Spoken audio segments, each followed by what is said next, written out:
Hi guys, welcome back to a new episode of Finance and Crypto Guide. Today in this video, I'm going to show you how you can log into your Jackson Country personal property tax account. Keep watching the video till the end.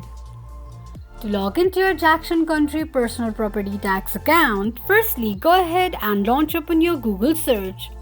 On the search box at the top, type in payments.jacksongovernment.org and make a search.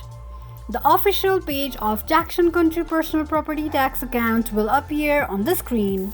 Click on Login option at the top right corner of the page. You will end up on the login page of Jackson Country Personal Property Tax account.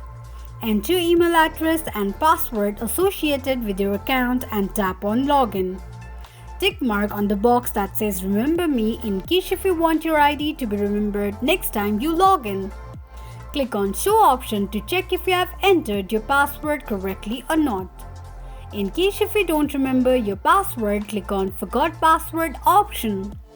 This is how you can log into your Jackson Country Personal Property Tax account quickly and easily just in few steps.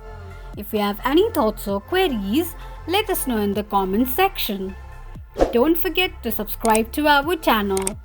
Also, press the notification bell icon so that YouTube will notify you whenever we post a new video. I hope this video was helpful to you. Thank you so much for watching.